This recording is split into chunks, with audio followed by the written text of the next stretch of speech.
So I'm failing my chemistry course. For whatever reason, I thought I could be Walter Anderson Oppenheimer.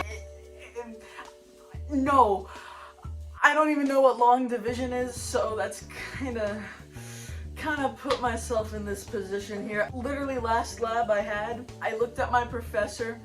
I love him, by the way. Mr. Espinosa, great teacher. Not his fault. Not his fault. This is just how I am. And I looked at him and I said, "Can you tell I'm a film major?" And he just nodded at me with the most pained expression on his face. And you know what? Me too. So the other day I begged him, "Hello, sir, will you please allow me some grace and let me make a video project, because this is how I flourish." And he said, "Yes, for the credit of 2 quizzes. Yeah! So that's what we're doing today. If you don't know, I wrote a book, started it in about... I can't keep my years straight. I can't keep much straight. I started it when I was 15, and I finished it last year in August. It's my pride and joy. It's my big project. It's the Star Wars to my George Lucas. And if you've read that book, which you should have by now, I know where you live, you'll know it's a very chemistry-based plot with characters that are chemists, unlike myself. And so for that universe, I created my own made-up element called Omnium.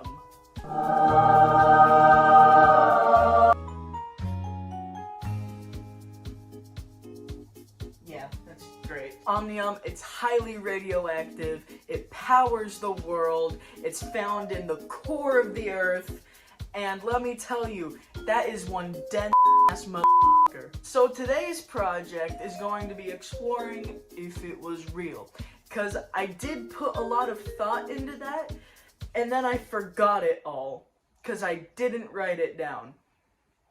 So first of all, we need to make its, a little square, so we know what we're talking about here.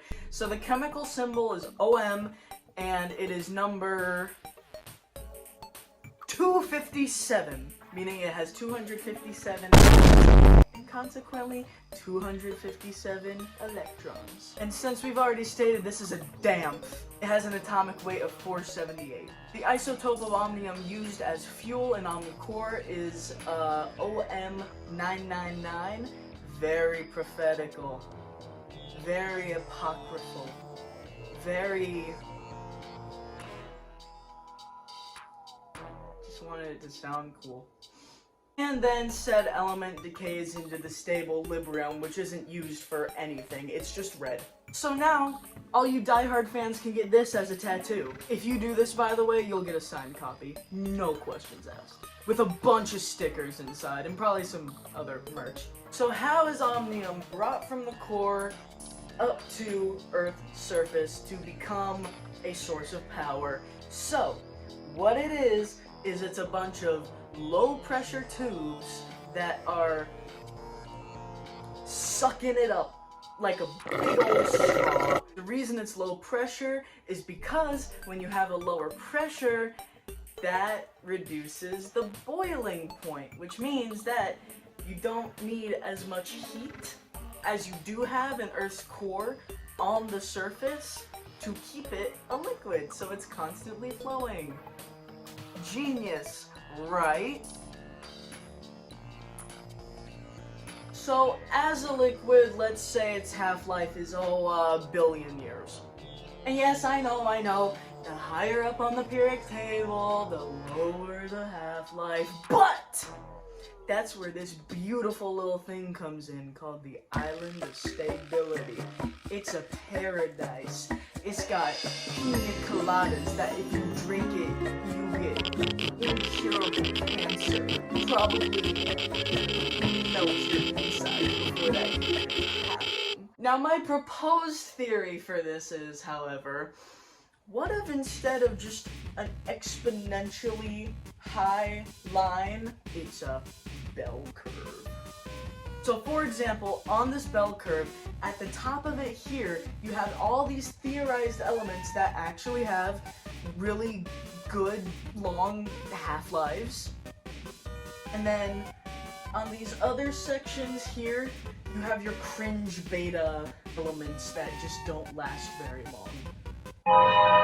Now, if you want to get even crazier and say, well, the bell curve is doing it and you can't go any further, okay, then let's just have a whole chain of islands. Like, the further you go, there's just more and more islands, and Omnium's somewhere in one of those islands.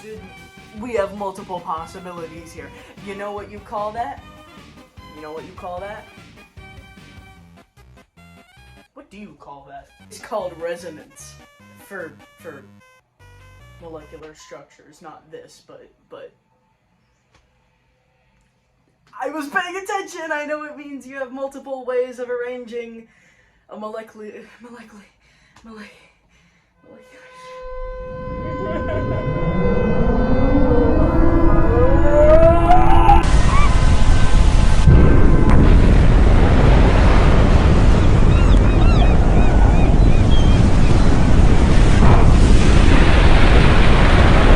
Perfectly fine. Since I've given myself the grace of creative freedom and theoretical science, I can make absurd statements like, as a solid, its half-life would be 17 seconds. Oh, but Sheena, nothing can change the half-life of an element, not even what state of matter it's in. Well, you know what? I'm gonna say that's wrong when you get to elements as huge as these, because you know what? We don't know, you don't know, I don't know, I could be right, and then you'd look dumb. Now, why would its state of matter changing lead to a decreased half-life? Well, I'll tell you what, maybe, just maybe, oh, I don't know, the government decides to fire their lead nuclear physicist while some unknown quantum mechanic is eating away at the core of their one and only nuclear reactor. And as this unknown state of matter is just stabilizing everything in its path, it's eroding and eating.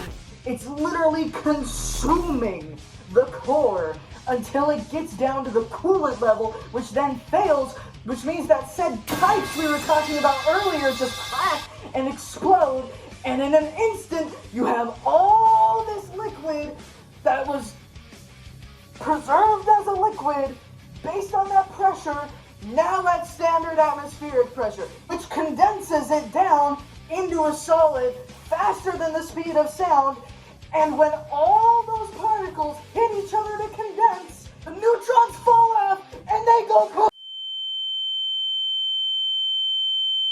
So in short, when atom goes smush, neutron fall off, go bye-bye.